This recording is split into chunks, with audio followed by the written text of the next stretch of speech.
My name is David Pryor. I've been in the finance industry for nearly 25 years now. Priority Funding started in 1997, and we predominantly do business finance, so equipment leasing, unsecured loans, any type of finance for businesses, and that could also entail doing mortgages for them if they're requiring that as well. We do have the capacity to do consumer mortgages as well, but it's not a main part of our business. Okay. Definitely. So it's very much a niche market, the commercial real estate market in mortgages, but we do have the capacity to do that with our network of funders. Priority Funding. Certainly. So Wendy and I, we recently got engaged, and the company I was working for, the marketing company I was working for, had gone in a different direction. So I decided to go and work for my best friend who was a finance broker. And the area that I worked specifically in was working with accountants and dentists and doctors, specifically working in the business finance field. So that's how I dipped my toe into the market, and I found that I really enjoyed financing those particular types of businesses and working through what needs a business has and helping those businesses actually meet those needs. Not just the finance, but helping to generate revenue through equipment or save money through consolidation, all those sorts of niche needs a business has. So my best friend then went to work for a finance company, and I followed him over to that role. And through growth in the business, I was able to move back to Queensland to become a business development manager looking after finance brokers in Queensland. Through changes in the business, I was able to then go and move to another finance brokerage business and help establish his equipment finance area in a specific niche. I found that I was working really well in that particular area and decided to actually move into my own business. And that started in 1997, so we've been operating as Priority Funding Corporation since 1997, 22 years. Wow. I love helping businesses. My previous life was actually as a school teacher.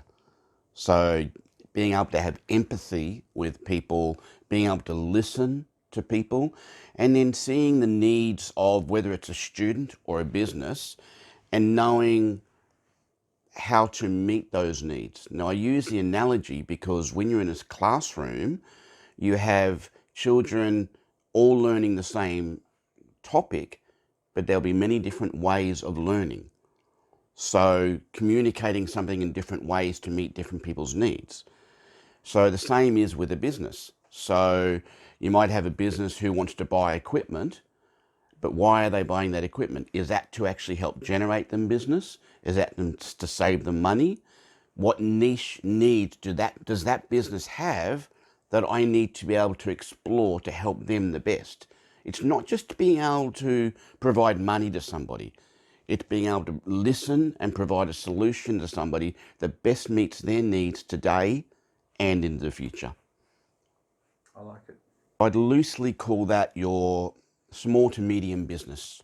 So that would be anything from blue collar industries through to major corporations, through to major businesses.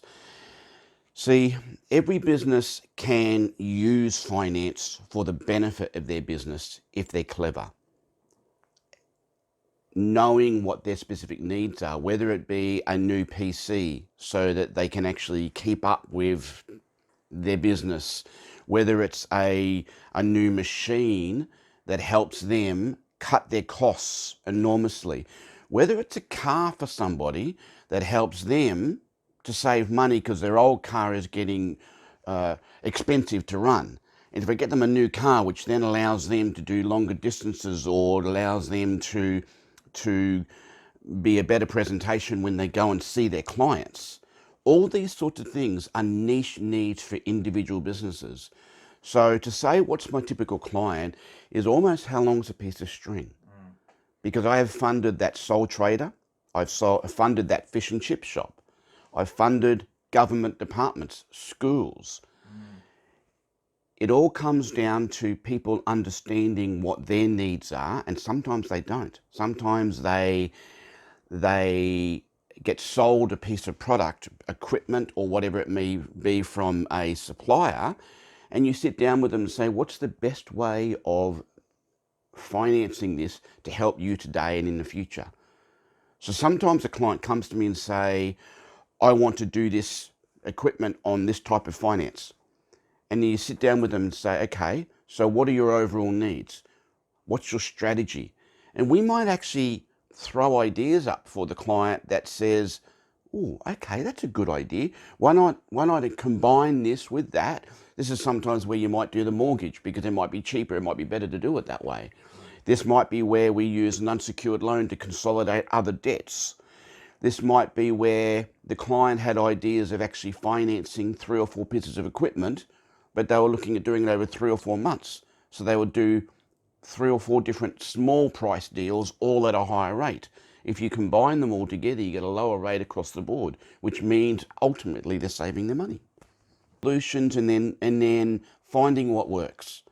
Most people are open to hearing ideas and throwing around. I like to use that term. I throw around ideas. 6 of the 10 might be garbage, but 4 of them might be those little nuggets that help that client. So especially younger people who are more risk takers, they will reach too far too soon. The older we get, the more conservative we tend to be. But when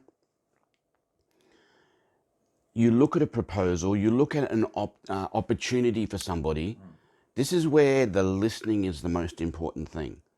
Okay, what are your goals? What contingencies do you have? I recently had a client who their credit file was clean. It was so that they were credit worthy, but they were stepping out too fast, too soon. So they would have had the capacity to borrow, let's say, $70,000. Over 5 years, that's a fairly significant weekly and monthly commitment. And they told me what their projected income was, and they told me what they were earning now and the little bit of stress they'd had in building their business up until now. So the first suggestion I made was to wait 3 more months because they'd given me some guidelines on what income was coming in over the next 3 to 4 months. That created the platform for them to be able to have a little bit less stress in their life. Now, this was a young man who had a wife and kids. So that stress can, if you're not careful, be moved onto your family. Less time with them. You arc up at your family when you don't realize you're doing it sometimes. So a suggestion to leave it for 3 months to create the extra revenue. And then we looked at actually a cheaper piece of equipment. Now, the client went ahead with that option. In the next 12 to 18 months, once that equipment is generating the extra revenue he needs, we can then potentially upgrade him into the goal that he had set himself for, but there's much less stress in his life. And if things don't go as well for whatever reason, then he can still service his debt now without worrying about this $70,000 debt, which you don't sleep with sometimes. Now, I did 2 things there for my business. Quite strangely, both of them can be perceived as negative, but long term they're very positive. Number 1, I didn't get the income for 3 months because I told him to wait. Number 2, I halved the size of the deal, so my income was halved. But number 3, for my business, I've actually got this client for 2, 3, 4, 5, 10, 15 years because he knew that I had his best intentions at heart. My business is not for me to make a lot of money. Everyone wants to make money, but my business is to help businesses. Because if I help businesses, then I can sleep at night. My family is happy because I'm happy. And those businesses will come back to me. They will come back because I've done the right thing.